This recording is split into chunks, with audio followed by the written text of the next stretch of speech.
రాష్ట్రంలో పెద్ద ఎత్తున విశాఖపట్నం నుంచి బయలుదేరి నా ఇంటికొచ్చి నా కుటుంబ సభ్యుల్ని పరామర్శించి ధైర్యం సంఘీభావం చెప్పినందుకు వారికి నా హృదయపూర్వకమైన ధన్యవాదాలు తెలియచేసుకుందామనే ఉద్దేశంతో ప్రత్యేకంగా రావటం జరిగిందని ఈ సందర్భంగా నేను మనవి చేస్తున్నాను. నేను కష్టంలో ఉన్నప్పుడు అన్యాయంగా అక్రమంగా దాడి చేసి జైలుకు పంపినప్పుడు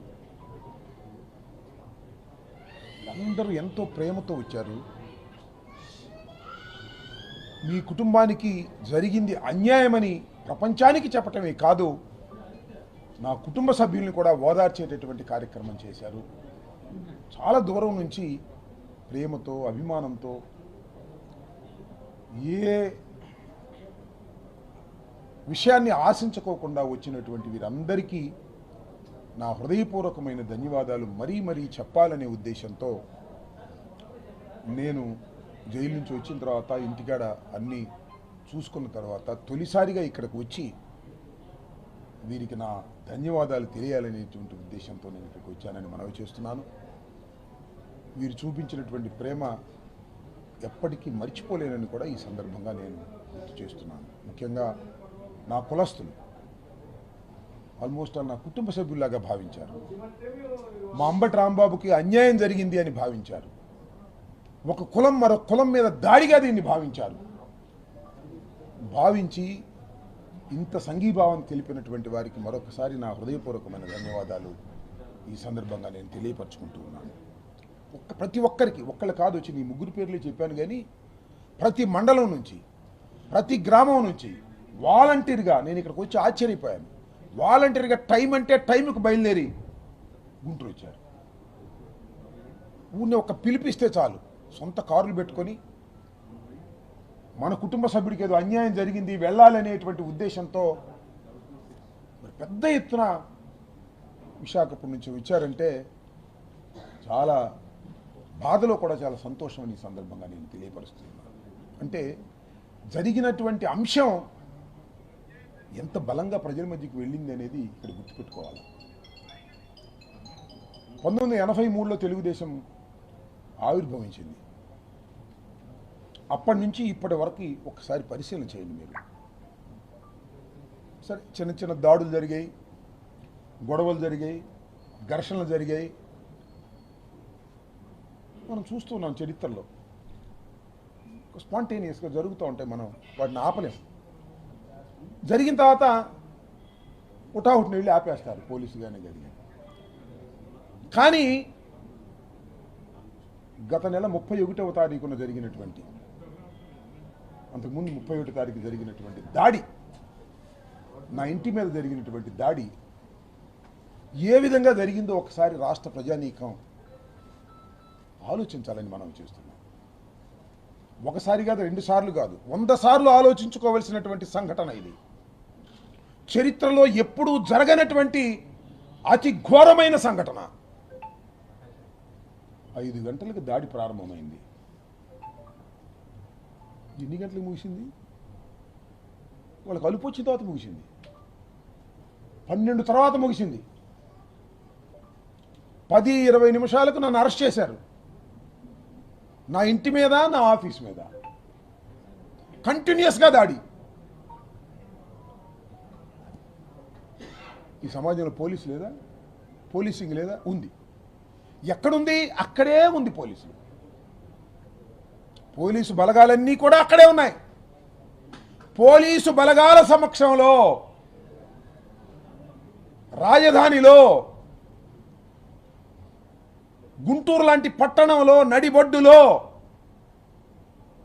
5 గంటల నుంచి 12 గంటల వరకు ఏకధాటిగా దాడి జరుగుతుంటే అడిగిన వాడు లేడు, ఆపిన వాడు లేడు. ఎందుకు జరిగింది ఇది? ఈ రాష్ట్ర ముఖ్యమంత్రి కుమారుడు సారథ్యంలో జరిగింది కాబట్టి ఎవడాపల. అదే ఏదైనా జరిగితే ఆపేసేవాళ్ళు, టకటక పోలీసు వచ్చేవాళ్ళు, లాఠీ చార్జ్ చేసేవాళ్ళు. కానీ ముఖ్యమంత్రే మానిటర్ చేశాడు. సాక్షాత్తు ముఖ్యమంత్రి గారి కుమారుడైనటువంటి లోకేష్ మానిటర్ చేశాడు. ఇది సమాజానికి మంచిదా అని అడుగుతా ఉన్నా నేను. విఘ్నులైనటువంటి రాష్ట్ర ప్రజానీకాన్ని అడుగుతా ఉన్నా. తెలుగుదేశం కావచ్చు, జనసేన కావచ్చు, మా పార్టీ వాళ్ళే అవసరంలా. ఆలోచించండి, బుర్రలు పెట్టి ఆలోచించండి. ఏంటండి ఆ జరిగినంత సేపు all videos, all TVs live ఇస్తున్నాయి. ఒక టీవీ అని చెప్పను, సాక్షే కాదు, అన్ని టీవీలు లైవ్ కెమెరాస్ వస్తున్నాయి. అది నా ఒక పక్కన నా ఇల్లు, ఓ పక్కన నా ఆఫీసు, మధ్యలో జనము, పెట్రోల్ బాంబులు, లాఠీలు, రాడ్డులు, కొట్టటాలు, నిప్పు పెట్టటాలు. చూసేవాళ్ళకి ఏమనిపించింది? అసలు ఈ అంబటి రాంబాబుని చంపేస్తారా, వదిలేస్తారా? This is the suspense. అదృష్టవశాత్తు భగవంతుడి దయ వల్ల వాళ్ళు చంపలేదు. చంపిన దిక్కేముంది? చంపితే ఇవాళ నెల రోజులు దాటిపోయి ఉండేది అంతే. ఇంత ఘోరమైన, అన్యాయమైన, అక్రమమైనటువంటి దాడిని ప్రజలు సహిస్తారా? సరే, దాడి అయిపోయింది. ఏం కేసు పెట్టారు? ఏం కేసు రిజిస్టర్ చేశారు? పోలీస్ యంత్రాంగం నథింగ్. Station bail. నేను చంద్రబాబు నాయుడు గారిని బూతులు తిట్టానని మళ్ళా క్షమాపణ చెప్పిన తర్వాత దాడి చేసి 18 రోజులు జైలుకి పంపించారు. దాడి చేసి, సర్వనాశనం చేసి, కార్లు పగలగొట్టి చంపడానికి ప్రయత్నం చేసిన వాళ్ళకి టక్కన బెయిల్ ఇచ్చారు. ఏంటిది? చట్టాలు పనిచేస్తున్నాయా, పనిచేయట్లేదా? అంటే నా మీద మాత్రమే చట్టం పనిచేస్తుందా? నా మీద దాడి చేసిన వాళ్ళ మీద చట్టం పనిచేయదా? ఏం చంద్రబాబు నాయుడు గారిది? ఇదేనా నీ గవర్నెన్స్? ఇదేనా నీ పరిపాలన? దీనికి సమాధానం చెప్పుకోవాల్సిన బాధ్యత లేదా నీకు భవిష్యత్తులో? ఇవాళ లేదనుకుంటున్నాము. ఖచ్చితంగా ఒకరోజు వస్తాను సమాధానం చెప్పుకోవాల్సిన పరిస్థితి. నేను మరోసారి చెప్తున్నా మీ అందరి సమక్షంలో, మీడియా ద్వారా, నేను తిట్టని మాటలు తిట్టినట్టు రాశారండి. కమ్మ కులాన్ని మొత్తాన్ని తిట్టాను రాశారు. చంద్రబాబు నాయుడు కులం పెట్టి తిట్టాను రాశారు. ఏమని చేయండి ఇది? నా ఇంటి మీదకి వచ్చి నా కులం పేరు పెట్టి తిట్టారు మహిళల్ని. ఇది ఎక్కడికి పోతుంది ఈ రాష్ట్రం? మీరు కులాలను రెచ్చగొడుతుంది మీరా, మేమా? కులాలను రెచ్చగొట్టి ఏం సాధిద్దామని అనుకుంటున్నారు మీరు? చంద్రబాబు నాయుడు గారు, మీ పతనం ప్రారంభమైంది, గుర్తుపెట్టుకోండి. శాశ్వతంగా మీరే అధికారంలో ఉంటాను అనేటువంటి భ్రమ నుంచి బయటకు రండి. ఈ చివరి నుంచి ఆ చివరి వరకు చర్చ జరుగుతూ ఉంది వాళ్ళ రాష్ట్రంలో. ఇంత అన్యాయం జరుగుతూ ఉంది, అక్రమం జరుగుతూ ఉంది అనే విషయం మీద ఇప్పటికైనా పునరాలోచించుకోమని మనం చేస్తున్నాం. ఇప్పటికీ నేను డిమాండ్ చేస్తున్నా, నా మీద దాడి చేసిన వారు, నా ఇల్లు పగలగొట్టిన వారు, నా ఆఫీస్ పగలగొట్టిన వాళ్ళు, నా కార్లు పగలగొట్టిన వాళ్ళు, నా ఆస్తులు ధ్వంసం చేసిన వాళ్ళ మీద కేసు పెట్టకపోయావా, యాక్షన్ తీసుకోకపోయావా, అనుభవిస్తావు చంద్రబాబు, లోకేష్, గుర్తుపెట్టుకోమని మనం చేస్తున్నాం. ఇంటెన్షనల్గా కేసులు లేకుండా చేస్తున్నారు మీరు ఈ రాష్ట్రంలో. అనుభవిస్తారు మీరు, గుర్తుపెట్టుకోండి. నా నినాదం ఇదే. నా మీద ఎవరైతే దాడులు చేశారో, ఎవరైతే అన్యాయం చేశారో వారి మీద కేసు పెట్టకోకుండా మీరు ఇలాగే ఉంటే దీనికి మూల్యం చెల్లించక తప్పదని మనం చేస్తున్నాం. ఇవాళ కాబట్టి రేపు, రేపు కాబట్టి రండి, ఎక్కడికి పోరు మీరు. మీరు ఏదో భయపెట్టాలనుకుంటున్నారేమో మమ్మల్ని. మీరు భయపెడితే భయపడటానికి సిద్ధంగా లేమో, మొండికి వేసి కూర్చున్నామని కూడా మనం చేస్తున్నాం. మీ ఎర్ర బుక్కులు, పిచ్చి బుక్కులు మమ్మల్ని ఏమీ చేయలేవని కూడా మనం చేస్తున్నాం. ఇంతకన్నా ఏం చేస్తారు మీరు? జైల్లో పెట్టారు, పోలీసుల చేత కొట్టించడానికి ప్రయత్నం చేశారు, ఒక కేసులో బెయిల్ ఇస్తూ ఇంకో కేసులో పెట్టారు. ఇంతకన్నా ఏం చేస్తారు మీరు? ఇంతకన్నా చేసింది ఒకటే, మీరు చంపేయాలి, అంతేగా. దానికి కూడా సిద్ధపడి ఉన్నాం అనేది కూడా ఈ సందర్భంగా నేను చెప్పదలుచుకున్నా. కాబట్టి నారా చంద్రబాబు నాయుడు గారు, లోకేష్ గారి పరిపాలనలో చాలా దురదృష్టకరమైనటువంటి సంఘటనలు సంవత్సరంలో 2 సంవత్సరాల లోపే జరుగుతూ ఉన్నాయి. దీనికి ఖచ్చితంగా మూల్యం చెల్లించాలి ఈ ప్రభుత్వం అని ఈ సందర్భంగా మనవి చేస్తూ, మరొకసారి ఉత్తరాంధ్ర నుంచి నాకు బలంగా, మద్దతుగా, ప్రేమతో, అభిమానంతో, వాలంటరీగా ఎవరు పిలవకోకుండానే కాపు సమాజం మొత్తం కదిలి వచ్చినందుకు నిజంగా నా జీవితాంతం రుణపడి ఉన్నానని కూడా ఈ సందర్భంగా మనవి చేస్తున్నా. ఎందుకంటే కష్టం వచ్చినప్పుడు తెలుస్తుంది మిత్రులు ఎవరో, శత్రువులు ఎవరో. కష్టకాలంలోనే పలకరిస్తారు. నా కష్టంలోనే నాకు తోడుగా ఉన్న బంధువులు మీరందరూ అని కూడా ఈ సందర్భంగా మరొకసారి నా హృదయపూర్వకమైనటువంటి ధన్యవాదాలు వారికి తెలియజేసుకున్నాను. కూటమి ప్రభుత్వం అధికారంలో ఉన్న ప్రతిసారి కూడా కాపులు టార్గెట్ చేసుకుంటుంది. గతంలో రంగా గారు అవ్వచ్చు, లేదంటే ముద్ర గారు అవ్వచ్చు, మీరు అవ్వచ్చు, రేపు అమర్ గారు అవ్వచ్చు, ధర్మశ్రీ గారు అవ్వచ్చు. ఇటువంటి దాడులు ఏ విధంగా ఎదుర్కొంటారు సార్? దానికి మీరు గుర్తుపెట్టుకోండి, వంగవీటి మోహన్ రంగారావు గారు తెలుగుదేశం ప్రభుత్వం అధికారంలో ఉన్నప్పుడు ఆయన్ని నిరాహార దీక్ష చేస్తున్నప్పుడు దారుణంగా హత్య చేశారు. ఎవరు హత్య చేశారు? తెలుగుదేశం గూండాలు హత్య చేశారు. ఓకే, ఎవరు సహాయంతో చేశారు? పోలీస్. చాలామంది కుర్రోళ్ళకి తెలియకపోవచ్చు, అమర్ లాంటి కుర్రోళ్ళకి ఇంకా అవగాహన లేకపోవచ్చు. వాళ్ళ నాన్నగారు మాతో పాటు శాసనసభ్యులుగా చేశారు, మంత్రిగా కూడా చేశారు. మేము ఎమ్మెల్యేగా ఉన్నప్పుడు గురునాథరావు గారు నాకు చాలా మిత్రులు, వారికి తెలుసు. మేమందరం కళ్ళారా చూసాం, కళ్ళారా అంటే విన్నాం. పోలీసులు వచ్చారు, మొత్తం అన్ని చెక్ చేశారు.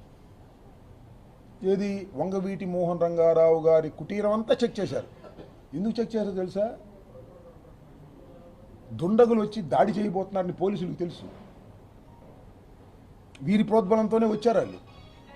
వచ్చినప్పుడు వీళ్ళ దగ్గర ఏమన్నా ఆయుధాలుండి అటాక్ చేస్తారా అని వీళ్ళు నిర్వీర్యం చేయడం కోసం చెక్ చేసి కూర్చున్నారు. అంటే with the help of the police Vangaveeti Mohan Rangarao గారిని చంపేశారు. మొన్న జరిగింది ఏంటి? సంపలా నన్ను ఇంకా with the help of the police దాడి చేశారు. With the help of the police 7 hours చంపేస్తే అరగంటలో వెళ్ళిపోయేవాళ్ళు. చంపలేదు కాబట్టి 7 గంటలు ఉన్నారు. ఇప్పుడైనా చూశారు 7 గంటల దాడి? మీరు ఎక్కడైనా 7 గంటల దాడి ఎప్పుడైనా ఈ సమాజంలో, నాగరిక సమాజంలో ఎప్పుడో దాడి చూసారా? ఏదైనా కోపం వస్తే, ఎవరినైనా నాయకుని అంటే నిజంగానే కోపం వస్తుంది, నేను కాదన్నా. టక్కన వచ్చేస్తారు, రాళ్ళు వేసేస్తారు, కొడతారు, పారిపోతారు పోలీసులు రాగానే. 7 గంటల సేపు చేశారు. ఒకటి వంగవీటి మోహన్ రంగ, మీరు ఇంకోటి మాట అన్నారు, ముద్రగడ పద్మనాభం. నేను మనవి చేస్తున్నా, ముద్రగడ పద్మనాభం గారు ఎందుకు ఉద్యమ బాట పట్టాడు? ఎందుకు పళ్ళాలు కొట్టాడు? కారణం ఏమిటి?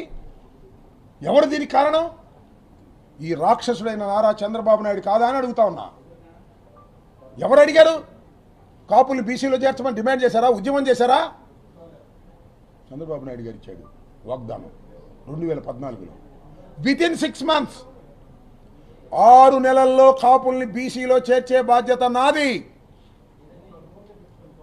ప్రత్యేకమైన కమిషన్ వేస్తాను, రిపోర్ట్ తెప్పించుకుంటాను. వితిన్ 6 monthsలో కాపుల్ని బీసీలో చేర్చే బాధ్యత నాది అని ఎన్నికల్లో చెప్పి ఓట్లు వేయించుకొని అధికారంలోకి వచ్చి 6 నెలలు లేదు, సంవత్సరం లేదు చేయకపోతే ముద్రగడ పద్మనాభం గారు ఉద్యమం ప్రారంభించారు. తప్ప? ప్రజాస్వామ్యం తప్ప? చెప్పండి నాకు. ఎవరినైనా అడుగుతా ఉన్నా, కడమ కాపులనే కాదు, కడమ కులాలందరినీ అడుగుతా ఉన్నా. చంద్రబాబు నాయుడు గారు ఇచ్చినటువంటి హామీని నెరవేర్చకపోతే ఉద్యమం చేయటం తప్ప? పళ్ళాలు కొట్టడం తప్ప? ముద్రగడ పద్మనాభం గారు నిరాహార దీక్ష చేయటం తప్ప? నిరాహార దీక్ష చేస్తే ఇల్లు పగలగొట్టి, భార్యను తిట్టి, కొట్టి, రాజమండ్రి సెంట్రల్ జైలు ఎదురుగా ఉన్నటువంటి ఆసుపత్రిలో బంధించి ఎన్ని చిత్రహింసలు పెట్టారండి. చంపడానికి ప్రయత్నం చేయడానికి ఆల్మోస్ట్ ఆల్ చేశారు కదా.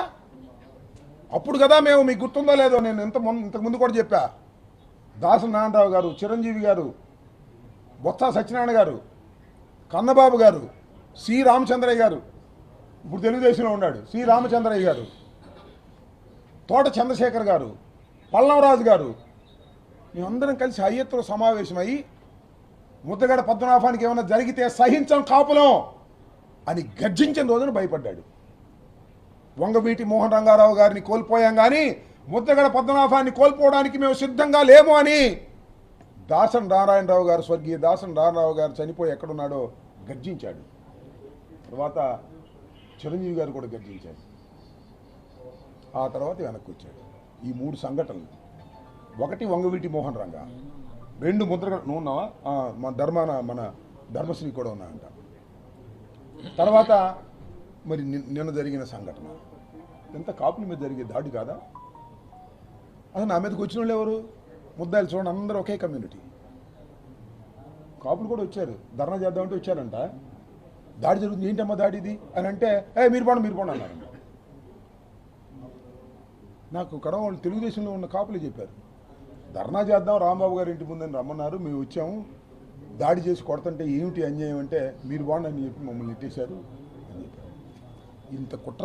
ఇంత కుట్రపూరితంగా చేయటం, అటు ముద్రగడ పద్మనాభం గారి ఇష్యూలో కానీ, వంగవీటి మోహన్ రంగారావు గారి ఇష్యూలో కానీ, నా ఇష్యూలో కానీ ఏమిటి అన్యాయం?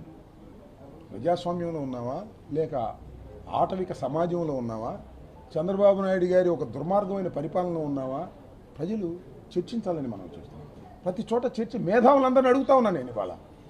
నేనేమి హత్యలు ప్రోత్సహించిన వాడిగా నా చరిత్ర చూసుకోమని అడుగుతా ఉన్నా. మేధావులందరినీ అడుగుతా ఉన్నా, ఈ రాష్ట్రంలో దిగ్గులైనటువంటి ప్రజలను అడుగుతా ఉన్నా. నేను విమర్శాత్మకంగా మాట్లాడే కంఠమే తప్ప నేను ఎప్పుడైనా ఎక్కడైనా హత్యల్ని ప్రోత్సహించానా, అన్యాయాన్ని ప్రోత్సహించానా చెప్పండి? హింసను ప్రోత్సహించానా చెప్పండి? అంటే మాట్లాడే గొంతు కూడా మాట్లాడకూడదా ఈ రాష్ట్రంలో? పాపం లోకేష్ కోపం వచ్చి ఉంటుంది, నీ రెడ్ బుక్ నా కుక్క కూడా లెక్క చేయదంటే ఆయన కోపం వచ్చి ఉంటుంది. ఇప్పటికీ చెప్తా ఆ మాట, లోకేష్ రెడ్ బుక్ని మా కుక్కలు కూడా లెక్క చేయవని. అదే స్టాండ్ నాది ఇప్పటికీ కూడా. నా స్టాండే కాదు, ఈ రాష్ట్రంలో ప్రతి ఒక్క కార్యకర్త స్టాండు కూడా లోకేష్ రెడ్ బుక్ని కుక్కలు కూడా లెక్క చేయవు. అవసరమైతే జైలుకి వెళ్తాం, జైళ్లు నింపుతాం ఈ రాష్ట్రంలో. చంద్రబాబు నాయుడు గారి దుష్ట పరిపాలనకు వ్యతిరేకంగా కాసుకోమని కూడా ఈ సందర్భంగా నేను చెప్పదలుచుకున్నాను. వెనకడుగు వేసే ప్రశ్నే లేదు. ప్రజాస్వామ్య పద్ధతుల్లో ఎన్ని పోరాటాలకైనా సిద్ధంగా ఉంటాం. కానీ హింసలకు తావులేనటువంటి ఒక సమాజం కావాలని కోరుకుంటున్నటువంటి ప్రజానీకానికి మీరు ఇస్తున్నది ఇదేనా అని అడుగుతా ఉన్నా. లోకేష్ గారు ఆలోచించుకోమని మనం చేస్తున్నా. నాకు ఒక ఆశ్చర్యం వేస్తే, చంద్రబాబుకి ఇలాంటి బుద్ధులు ఎప్పుడు లేవు. నేను 89 నుంచి రాజకీయాలు ఉన్నా కదా, ఇలా దాడులు చేసే బుద్ధి లేదు. మటలు చేపించేస్తాడు కానీ ఎవరికి తెలియకోకుండా ఇలా దాడులు చేసే పరిస్థితి లేదు. ఇది మన సార్కి వచ్చింది, లోకేష్ సార్కి వచ్చినటువంటిది ఈ బుద్ధి. వినాశకాలే, విపరీత బుద్ధే వినాశకాలే.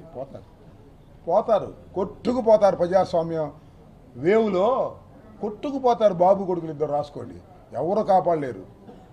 ఆయన కూడా కాపాడలేడు. ఎవరు? ఆయన కూడా కాపాడలేడు. ఆయన కూడా మీరు లాక్కుపోతారు. ఆ పవన్ కళ్యాణ్ కూడా లాక్కుపోతారు మీరు ఓటమి వైపుకి.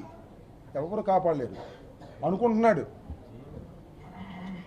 చంద్రబాబు. లోకేష్ ఏమనుకుంటున్నారంటే, మాకు పవన్ కళ్యాణ్ ఉన్నాడు కాపుల్లో, కాపులు మేము ఏం చేసినా ఈయన వల్ల మాకు వచ్చేసి అనుకుంటారు. ఉండదట, అట్ట ఉండదట. 2014లో పవన్ కళ్యాణ్ ఉండటం వల్ల నువ్వు అధికారంలోకి వచ్చాను, మళ్ళా మొన్న పవన్ కళ్యాణ్ ఉండటం వల్ల అధికారంలోకి వచ్చాను, మళ్ళా నేను పవన్ కళ్యాణ్ని అలాగే పట్టు కూర్చుంటాను, నేను అధికారంలోకి వస్తాను అనుకుంటే భ్రమ. ఆ భ్రమల నుంచి మీరు బయటికి రాలేరు. ఈ దుర్మార్గాలు ప్రజలు క్షమించరు అనేది మాత్రం చాలా స్పష్టంగా చెప్పదలుచుకున్నాను. ఓకే,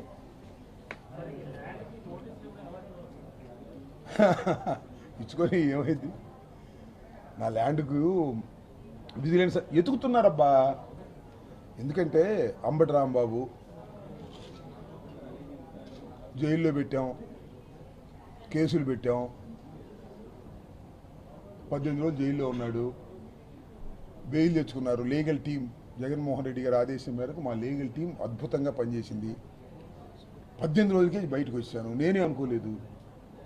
నేను వెళ్ళేటప్పుడు అనుకున్నా నెల మినిమం, 3 నెలలు మ్యాక్సిమం అని. 18 రోజులకు వచ్చేసా. వాళ్ళకి మింగుడు వచ్చినా కూడా ఇటు పొగడ తగ్గట్లేదు. వీడు మళ్ళీ అదే టోన్తో మాట్లాడుతున్నాడు అంటే లంగి మాట్లాడాలన్నమాట, భయపడిపోవాలన్నమాట, ఉడికిపోవాలన్నమాట లోకేష్ గారి దెబ్బకి, రెడ్ బుక్ దెబ్బకి. వీడు వనకటం లేదు. ఏం చేయాలి? ఇన్ని ఎదుగుతున్నారు. లిక్కర్లో పెడదామా లేకపోతే తన భూములు ఉన్నాయి, ఆ భూముల్లో ఏమన్నా దొరుకుద్దా? ఎదుగుతూ ఉన్నారు భూతార్థం పెట్టి, ఆఫీసులందరినీ పెట్టి ఎతుకుతూ ఉన్నారు. ఏం చేస్తారు మీరు? మళ్ళా లోపల వేసుకుంటారు అంతేగా.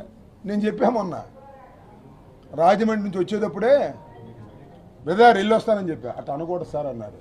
వస్తాం సార్, మళ్ళా ఈ లోకేష్ మళ్ళా మమ్మల్ని జైలుకి పంపిస్తాడు, మేము రెడీ ఉన్నాం, మళ్ళా వస్తామని చెప్పి వచ్చా. ఏం భయపడే ప్రశ్నే లేదు. జైలుకి వెళ్ళడానికి భయపడితే రాజకీయాలు చేయలేమని నిర్ణయానికి వచ్చాను. ఎన్నిసార్లైనా లోకేష్ పంపిస్తే జైలుకి వెళ్తాను, అక్కడే ఉంటాను, ఏ మాత్రం తగ్గను. ఇది నా కార్యకర్తలకు స్ఫూర్తినిచ్చే విధంగా నేను పనిచేస్తాను. నాకు మద్దతు ఇచ్చినటువంటి ఉత్తరాంధ్ర ప్రజానీకానికి కూడా ఇన్స్పైర్ అయ్యే విధంగా నా ప్రవర్తన ఉంటుందని కూడా ఈ సందర్భంగా నేను ఓకే.